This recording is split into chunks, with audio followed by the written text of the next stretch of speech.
el martes pasado no pude estar, fue un poco imprevisto, pero bueno, ahora estoy de regreso. Tuve algunos imprevistos familiares. No te preocupes, Silvia.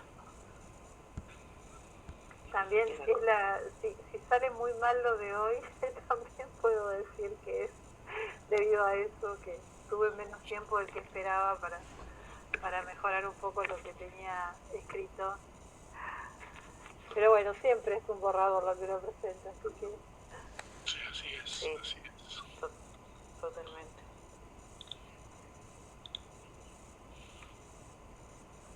Bueno.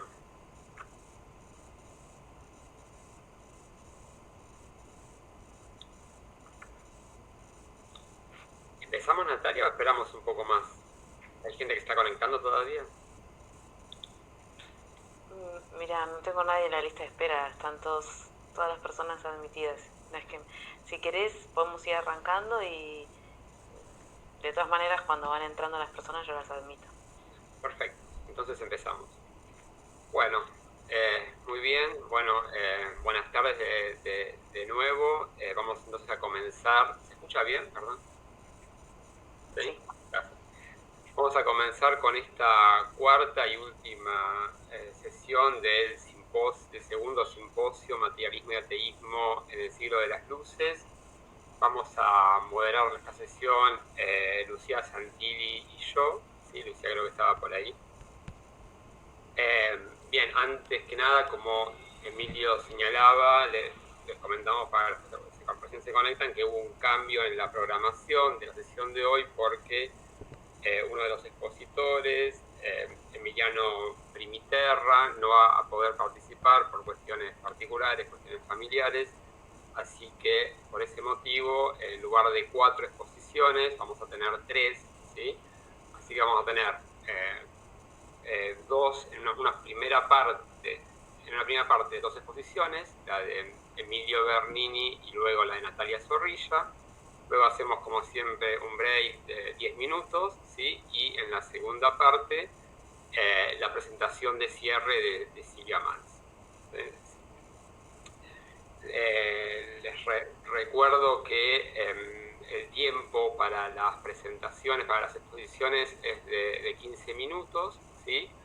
Vamos a hacer primero las 2 primeras presentaciones juntas y luego un tiempo para preguntas y comentarios, y luego la presentación de cierre, en ese caso el tiempo es un poco mayor, de 20-25 minutos, lo mismo que la presentación inicial, estuvo a cargo de Fernando. Eso con respecto entonces a las exposiciones y a la nueva, digamos, al nuevo formato de la sesión de hoy. Entonces pasemos directamente a la primera presentación, que va a estar a cargo entonces de Emilio Bernini.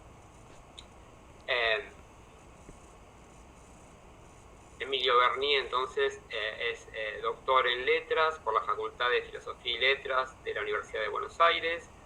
Es profesor adjunto regular de la materia Literatura del siglo XIX. Publicó El método Rousseau, un dinamismo de los conceptos, y El siglo de la Revolución, Teatralidad, Secularización, Lenguaje Nuevo. Una edición crítica de Lo rojo y lo negro de Stendhal. Tradujo y anotó el ensayo sobre el origen de las lenguas y la carta a D'Alembert de Jean-Jacques Rousseau. Actualmente investiga en torno a los materialismos del siglo XVIII y XIX. Y el título de la presentación de Emilio es El principio del goce en el crimen, Sade y los materialismos ilustrados. Emilio, entonces te dejo la palabra. Bueno, muchas gracias, Adrián. Gracias a Natalia también por la invitación.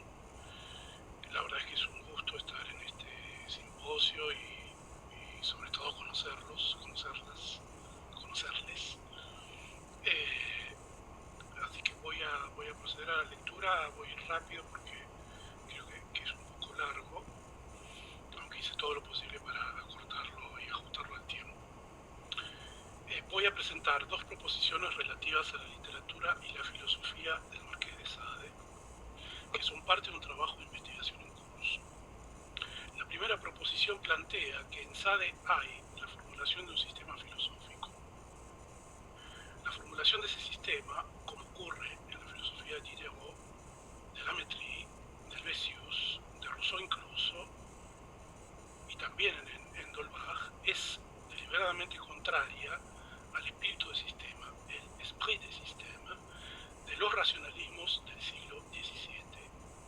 En el discurso preliminar a la enciclopedia, d'Alembert hizo referencia a esa posición discursiva de la filosofía de la Ilustración, con un sutil juego de palabras, cuando contrapuso el esprit de sistema de los racionalismos al esprit systématique de los filósofos.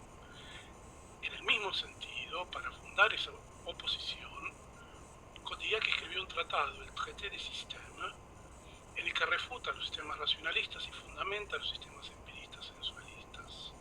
Es decir que, en términos que son a la vez metodológicos y conceptuales, la filosofía de la Ilustración niega los sistemas abstractos, de principios a priori, deductivos, pero afirma la sistematicidad, una sistematicidad fundada en la experiencia, la observación de los hechos, que no se pueden abstraer en principios primeros. Esa sistematicidad es por definición dinámica en la medida en que esa misma posición contraria a la abstracción del esprit de sistema en principios primeros lleva a la revisión permanente de los principios planteados en cada formulación textual. Cada nuevo texto busca entonces reformular lo planteado.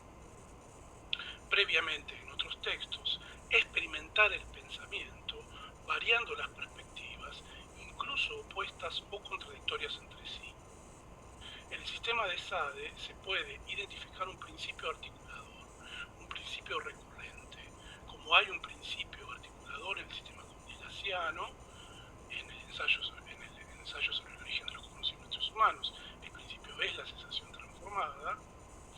En Rousseau, como propuso en su comunicación en este simposio Gabriela Domecq, podría decirse que el principio del sistema es el amor de sí, que también estudió Vera Waxman. En Lametrie el principio es, podría plantearse, la felicidad orgánica, y en Dolbach el determinismo de la naturaleza.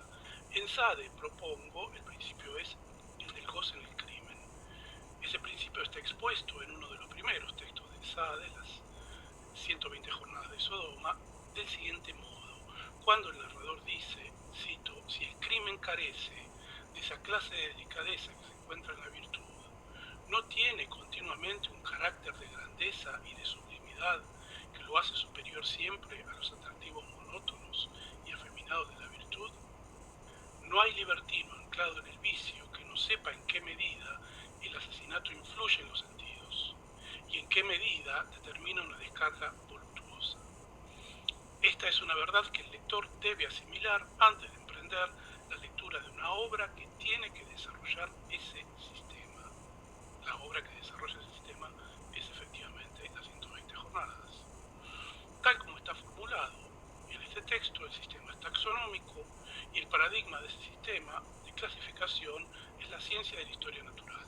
La clasificación está dada en términos cuantitativos, los 4 meses que duran las jornadas, y cualitativos, las 4 narradoras, una por mes, cuyo objetivo es el relato de las pasiones morales para estimular mejores descargas sexuales. En ese orden, el crimen es la voluptuosidad más intensa, un goce sublime, dice Sade, que se asocia a la sublimidad de la naturaleza cuando se deprava. Como sugieren Klossowski y Deleuze, esa naturaleza en Sade tiene un doble aspecto. Es a la vez una naturaleza negativa, sublime cuando se deprava, destructora, criminal y caótica, y una naturaleza positiva, es decir, de creación y legalidad. Ese doble aspecto responde a una dinámica transmutacional de la materia, tal cual lo expone Dolmancel en la filosofía del tocador, como un ciclo perpetuo de creación y destrucción. En ese mismo ciclo mismo, la especie humana está sujeta a la extinción, como ya ha ocurrido con otras especies animales. El crimen va contra la naturaleza como positividad, pero a la vez está fundamentado en la naturaleza como negatividad. Entonces esta doble naturaleza constituye el límite del goce y a la vez su posibilidad. En este sentido, sentido, la naturaleza negativa es una naturaleza no antropomórfica, indiferente a la destrucción de la especie humana misma, y una naturaleza positiva antropomórfica, interesada en la creación y la conservación de la especie y de cierto orden. Así, el principio del goce en el crimen demanda siempre una limitación, la misma ley, la positividad de la naturaleza, que se transgrede cuando el acto criminal se ejecuta. Sad funciona el sistema filosófico de este modo con el sistema orgiástico criminal. Quiero considerar esa función impensable como una culminación sadeana de la tradición materialista libertina, tanto del libertinismo del espíritu como el libertinismo de la debauche, y esa culminación, en tanto tal, es propiamente sarcástica, en la medida en que el sistema filosófico es un pensamiento cuyo objeto es la orgía y el crimen.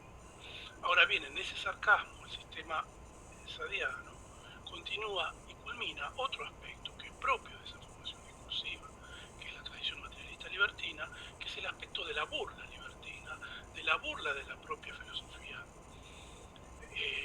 de la burla de la filosofía no materialista, de la burla de la religión y del orden, incluida la burla de las propias proposiciones, en la tradición de lo que Olivier Bloch llamó la risa materialista.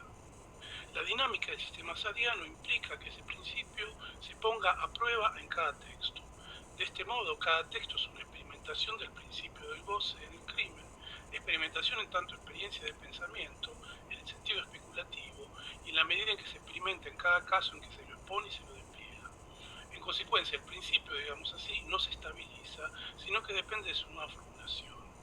Si el principio del goce en el crimen se articula como taxonomía de las pasiones sexuales, en la orgía de las 120 jornadas de Sodoma, se formula como pedagogía en la filosofía del tocador, en un espacio aristocrático cerrado y secreto, y vuelve a formularse en el mismo texto, en el apartado francés es un esfuerzo más, en la postulación de su institucionalización en el Estado revolucionario que debe radicalizarse como ateo y autorizar el crimen.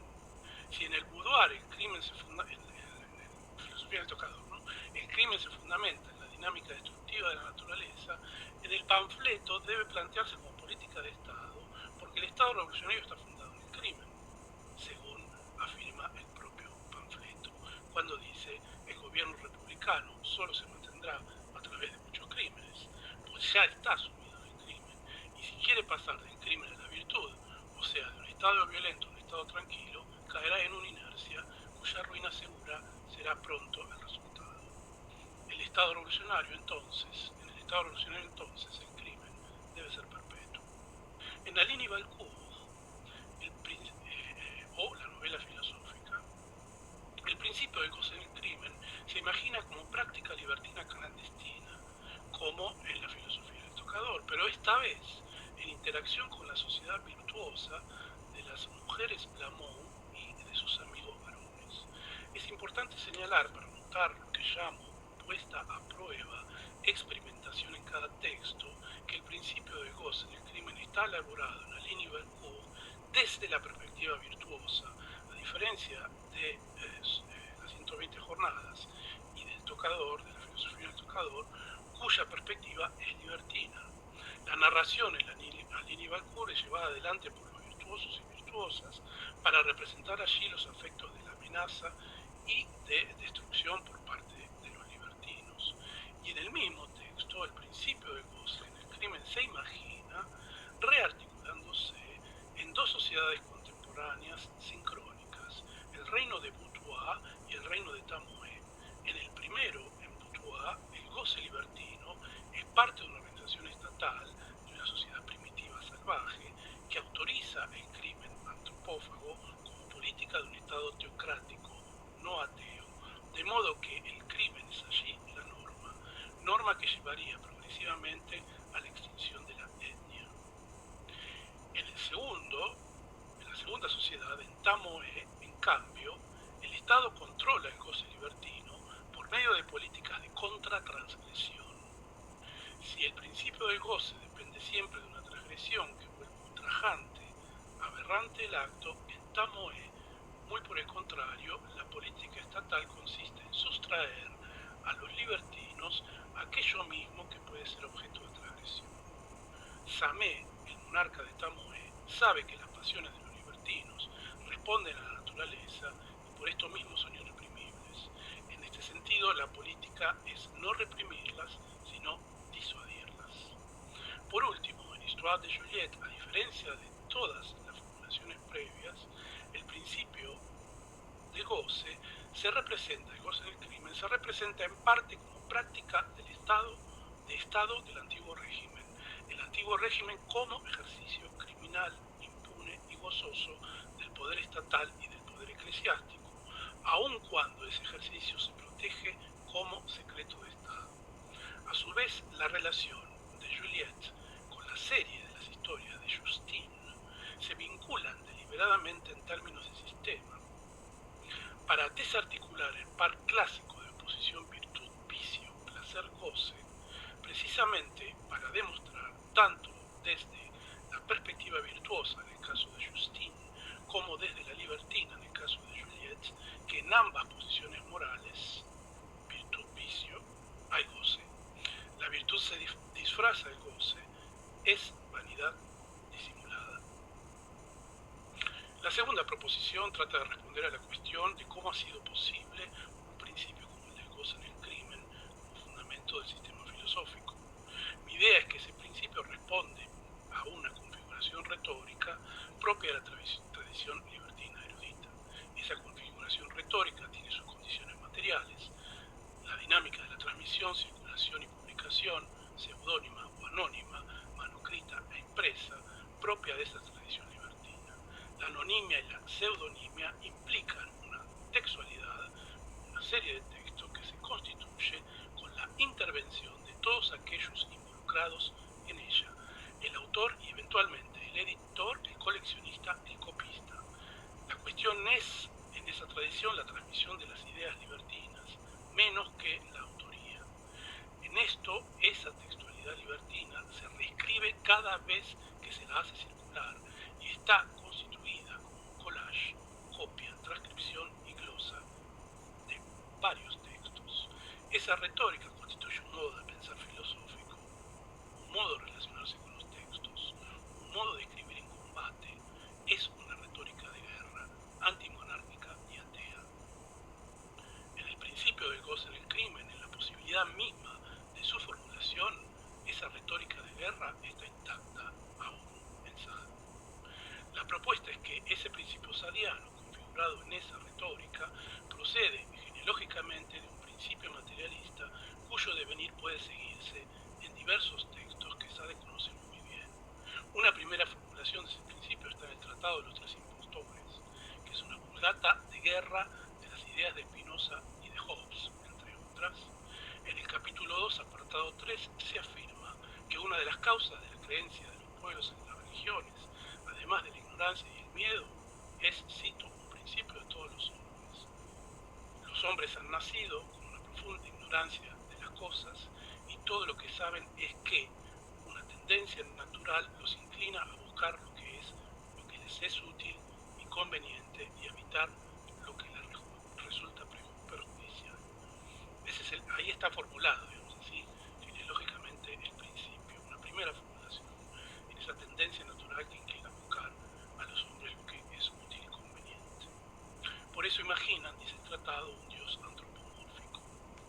En esto, el principio sadiano del goce en el crimen presupone, genealógicamente, que el criminal es aquel que encuentra convenientes o beneficiosos para él mismo sus actos. La diferencia sadiana está en el goce. Una segunda formulación de esa proposición plantea que si esa preferencia es natural, no es precisamente buena en términos morales. En Teresa Filósofa, el discurso del abad T hace referencia al robo que comete un hombre como un crimen que ese hombre no es libre de no cometer.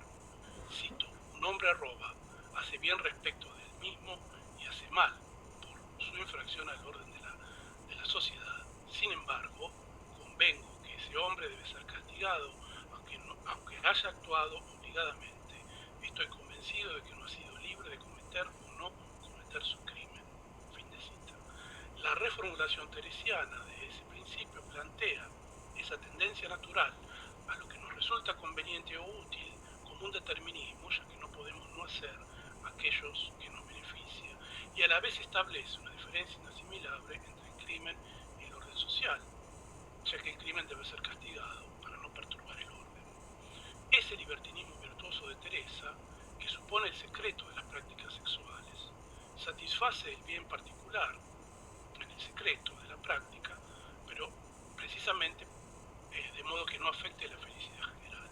La fórmula teresiana no deja de remitir, una vez más Spinoza, en una carta a Bleiber de febrero de 1665, cuya referencia debo agradecer a Gabriela Domecq, que dice: aquel que viese claramente que podría gozar realmente de una vida mejor y más perfecta perpetrando crímenes,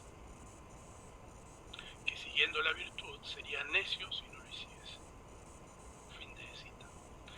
La idea es que el que comete un crimen hace lo que puede, no lo que quiere, sino lo que está inclinado a hacer. Pero lo que en Teresa se formula en términos virtuosos, en Sade se intensifica y se institucionaliza como goce del dominio político estatal, ya sea monárquico, ya revolucionario. Ese principio tiene una formulación semejante también en el sentido de su contención virtuosa en el sistema de la naturaleza del barón d'Holbach. En la parte 1, capítulo 4, escribe, cito: el hombre a cada instante tiende solo a procurarse lo que le gusta o lo que es conforme a su ser, y se esfuerza por separar de él lo que puede perjudicar. Y Finecita agrega, cito: esta gravitación sobre sí es pues una disposición necesaria en el hombre y en todos los seres que por medios diversos tienden a perseverar en la existencia que han recibido. Hay que concluir, dice d'Holbach, que todos los fenómenos son necesarios y que cada ser de la naturaleza en circunstancias y según propiedades dadas no puede actuar de otro modo que lo hace. Fin de cita. El sintagma de la perseverancia en la existencia también es una formulación de la Vulgata espinosista que remite a la idea de que cada individuo persiste en su modo de existencia, que cada uno tiende a efectuar su potencia. Pero para d'Holbach esa tendencia se formula como un principio de conservación, de preservación, como un amor de sí. Así lo dice d'Holbach. Bien a diferencia de Rousseau, d'Holbach deduce de ese principio de preservación la formación de la sociedad, compuesta de individuos que buscan lo que es útil y placentero, y el reconocimiento de esa búsqueda común es lo que debe permitir establecer las reglas de la vida social. d'Holbach afirma así la posibilidad de ser felices con los otros, en la búsqueda de lo que nos es mutuamente útil. Ese corolario social del principio materialista está refutado en Sade, precisamente porque esa gravitación sobre sí en Sade es egoísta, y ese egoísmo es el del goce. El goce es una exigencia del propio cuerpo que goza solo. El goce es el principio que prevalece además en la política isolista de Sade, que rechaza todo pacto social, porque para el libertino, en Juliette por ejemplo, el pacto responde siempre a la astucia de los débiles, de los pobres en perjuicio de cosas de los ricos, o en Justine perjudica tanto a unos como a otros, y lo preferible es el estado de guerra. Por último, la apropiación sadiana de la crítica del remordimiento y de la postulación de la felicidad en el crimen en el anti-Séneca de la Métrie. La Métrie no deja de reformular el mismo principio materialista cuando dice, cito: somos llevados mecánicamente a nuestro propio bien. Y nacemos con esta propensión y esta invencible disposición, fin de cita, de modo que, prefiriéndonos a nosotros mismos, podemos ser felices. Pero la Métrie expande el principio por medio de una crítica del remordimiento, en la medida en que el remordimiento no tiene incidencia sobre el acto una vez que ese acto ha tenido lugar. Como el crimen responde a la organización dada por naturaleza, de la que no podemos sustraernos, si nos da placer, el remordimiento es inútil, dice la Métrie. Solo hay que reposar en el crimen, afirma. Sade transpone en Histoire de Juliette la crítica del remordimiento para estimular el crimen en el discurso de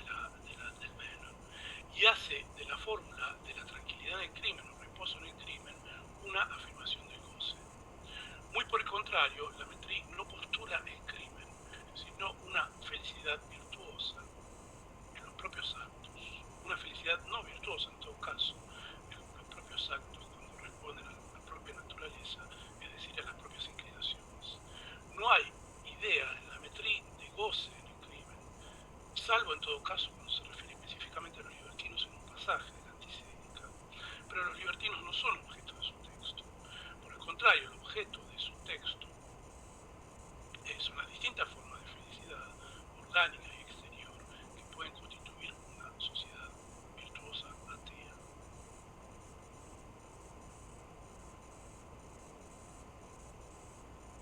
Termino con esto. El principio del goce en el crimen en Sade responde constitutivamente a esta trama discursiva de un mismo principio materialista que se transforma y permanece en cada una de sus formulaciones.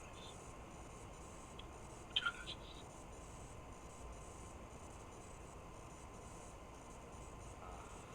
Muy interesante presentación. Perdón.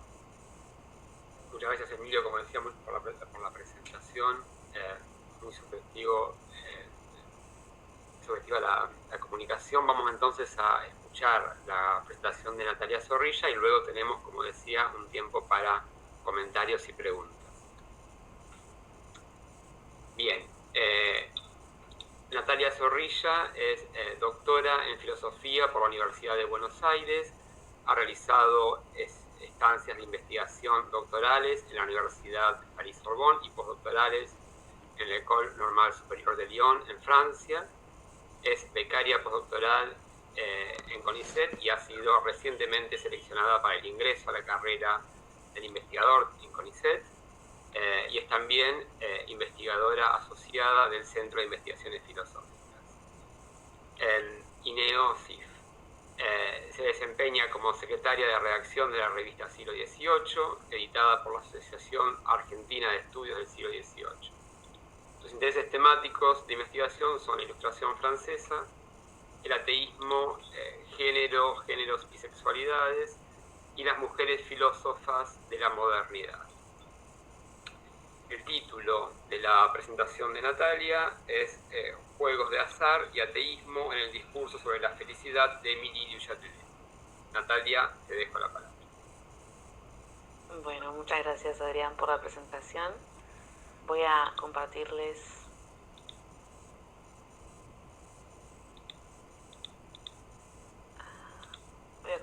la pantalla.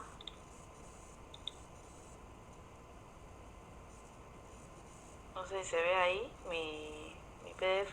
Sí, se ve. Sí, Natalia, se ve perfectamente. Bueno. Le cambié el título a la presentación. Cambié ateísmo por incredulidad. Ahora les voy a explicar un poco de qué se trata eso.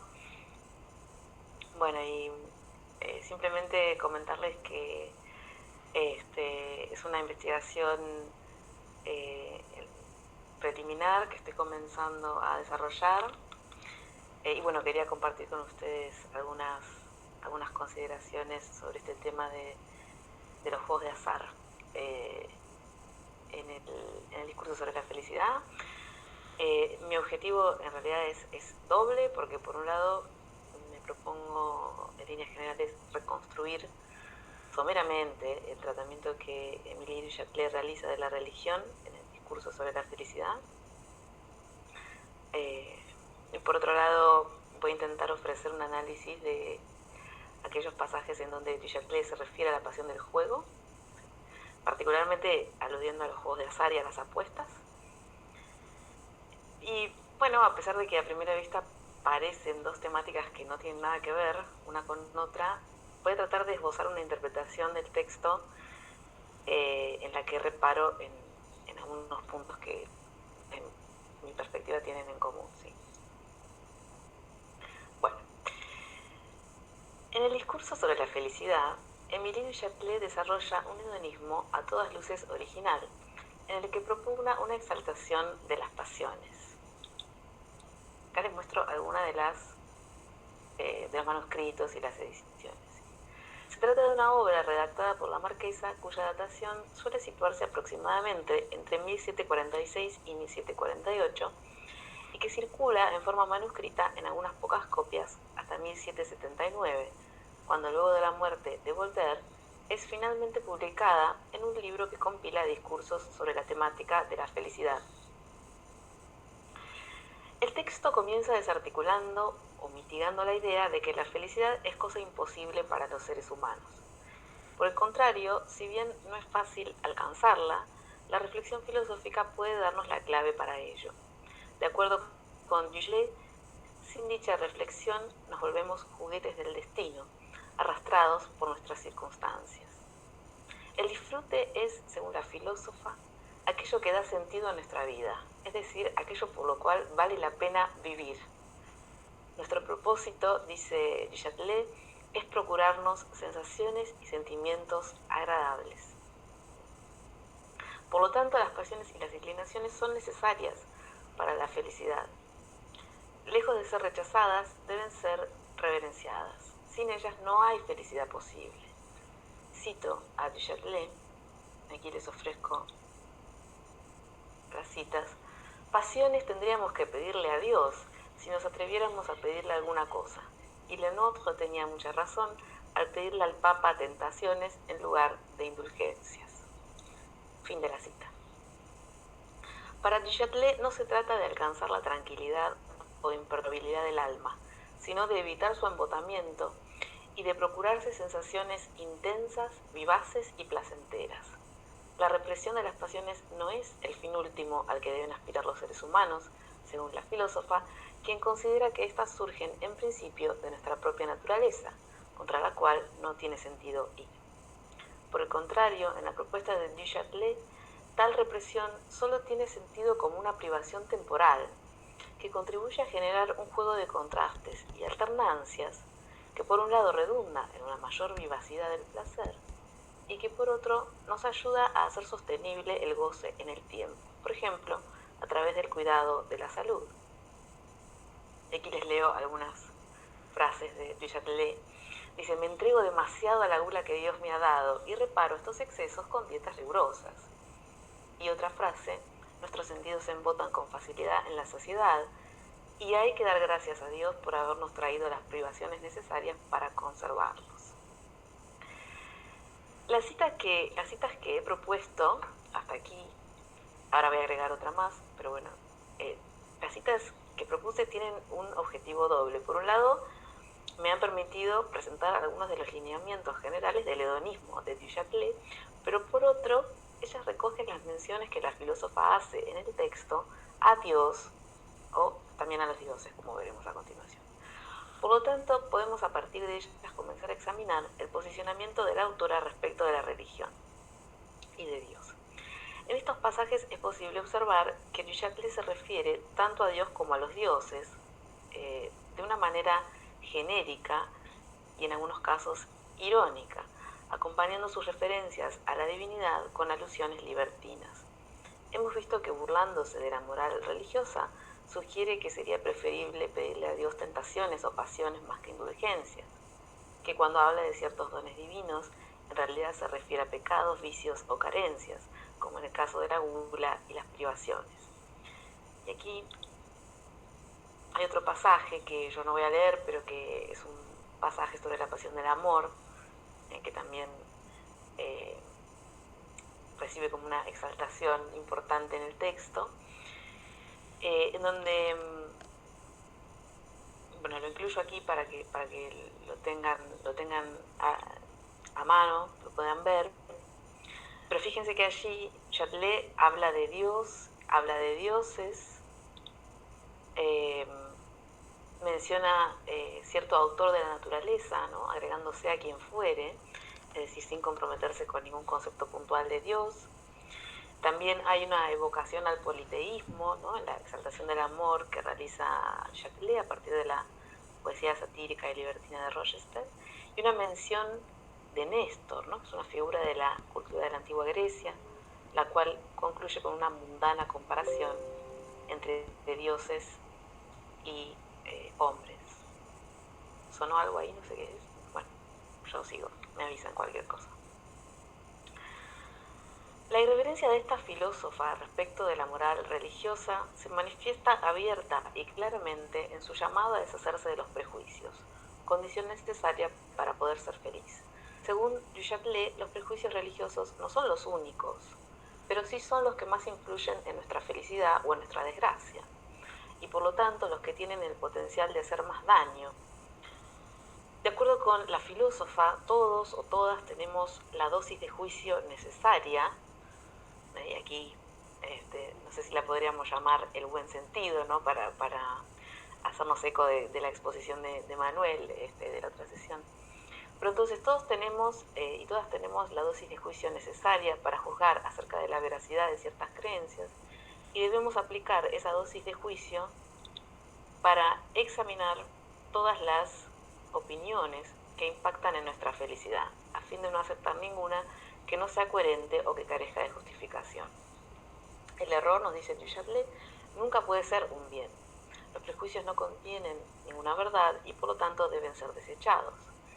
Si bien Du Châtelet no especifica qué contenidos puntuales constituirían tales prejuicios religiosos a los que se refiere, Mozy, que es el editor de la primera versión anotada del discurso, entiende que los prejuicios aquí equivaldrían a todos los artículos de fe, es decir, todo aquello que está más allá de la evidencia. En el discurso sobre la felicidad, la lucha contra los prejuicios se completa con una educación emocional o pasional que combate el dispositivo religioso de acondicionamiento psicofísico de los individuos. Una de estas instancias es su llamado a protegernos de la pasión del arrepentimiento, sentimiento tóxico e improductivo, ya que no se puede cambiar el pasado. ¿Sí? Aquí hay ecos lametrianos también, me parece. Lo menciono porque Emilio también lo mencionó en su presentación. Sin embargo, aun cuando logremos despejar nuestra mente de ideas tristes y sustituirlas por otras agradables, tal como sugiere Du Châtelet en este caso, el idilio de la inquietud, la alegría y la ilusión no pueden ni deben ser permanentes, como vimos, pues nuestra felicidad consiste en los placeres más vivos, y tal vivacidad se genera a partir de contrastes y privaciones. El alma quiere ser conmovida, sostiene Du Châtelet. Ella no es feliz más que en razón de las cosas que le hacen sentir su propia existencia. Así, existen dinámicas pasionales que ponen al alma en un estado de conmoción mayúsculo. Por ejemplo, aquella en donde se asocian el miedo y la esperanza, dos de las pasiones de mayor impacto. Me gustaría entonces plantear una comparación entre dos casos en los que se activa tal dinámica frente a la incertidumbre del porvenir, es decir, ante la posibilidad de males y de bienes futuros. La superstición, por un lado, y los juegos de azar, por otro. Para ello, acercaré a Du Châtelet y a Spinoza, en tanto nos consta que ella era lectora de la obra del Amsterdam. Es justamente la combinación de miedo y esperanza la que, según Spinoza en su tratado teológico-político, mantiene a los seres humanos en el estado de perturbación permanente de la superstición. Desde su perspectiva, ellos fluctúan miserablemente entre la esperanza y el temor por bienes inciertos que no saben desear con mesura. Esta fluctuación alimenta la inconstancia del ánimo de quien es afectado por estas dos pasiones. De aquí que sea naturalmente propenso o propensa a la credulidad, es decir, a creer en delirios de la imaginación, en donde se prolongarían infinitamente los poderes, las delicias y las penas terrenales. Pero, me pregunto yo, ¿no? Pero ¿no podría darse el caso de una persona que demuestre una tendencia, digamos, hacia el uso crítico de la razón y la incredulidad, y también se vea conmovida y afectada por el temor y la esperanza ante la incertidumbre del futuro? En otras palabras, se trata de la pregunta acerca de cómo impactan estas pasiones en subjetividades incrédulas. En el discurso sobre la felicidad, desde mi punto de vista, podremos abordar tal problemática observando de cerca la pasión del juego o las apuestas, teniendo en cuenta que el tratamiento de las pasiones que ofrece Du Châtelet allí no se compromete con una noción puntual de Dios, ni le asigna en su propuesta rol alguno. Es decir, ella procede como si éste no existiese o como si nada pudiésemos saber de Dios en concreto. Tal como la describe du Châtelet, la pasión por las apuestas es bastante poco razonable ante la mirada de los filósofos y de la razón. A pesar de que la motivación detrás del gusto por el juego resulta humillante, según la autora, si sabemos moderarlo al gusto, ¿no? Este puede hacernos feliz, particularmente durante la etapa de senectud de nuestras vidas, la vejez, ¿no? A la cual debe reservarse. A ver, tengo aquí la cita. Ahí está. Por si la quieren leer. Mientras que durante nuestra juventud somos más sensibles, ya que recién estamos descubriendo el goce de las pasiones, con la edad, lograr esa misma vivacidad inicial hace que tengamos que recurrir cada vez más a los contrastes y las privaciones para sortear la insensibilidad o el embotamiento.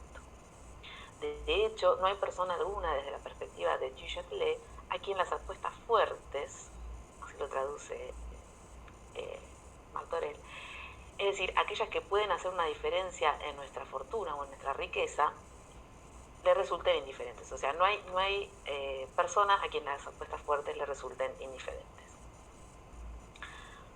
¿Cuál es la dinámica pasional que atrae entonces al apostador o a la apostadora?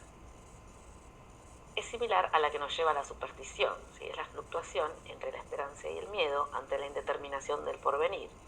Solo que en el caso de los juegos de azar, quien apuesta no incurre en delirios fantasiosos acerca de la vida ultraterrenal, sino que queda sometido a los caprichos de la fortuna, indiferente ante las súplicas de los y las mortales, metafóricamente hablando, o bien, ¿sí?, quienes apuestan quedan sometidos o sometidas a su propio desconocimiento de lo que sucederá.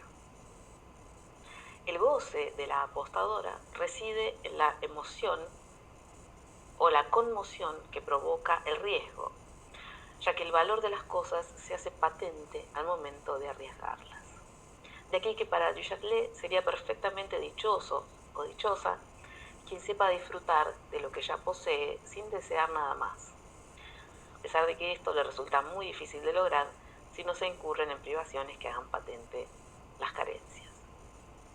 Tal como explica du Châtelet, la pasión por las apuestas no se agota en el amor por el dinero o por acumular riquezas, y tampoco se trata meramente del goce de ganar en una competencia, según la filósofa. Lo que hace tan efectiva la pasión de los juegos de azar es que en ella la apostadora intensifica el goce de la posesión de bienes materiales al exponerse a la probabilidad de perderlos. Podríamos avanzar entonces la siguiente hipótesis. Tal como lo plantea du Châtelet, las apuestas podrían funcionar como una suerte de suplemento pasional al que se vuelca, por ejemplo, quien no cuenta con la religión para expiar el miedo y la esperanza ante la incertidumbre del futuro. Bueno, voy a pasar a la conclusión.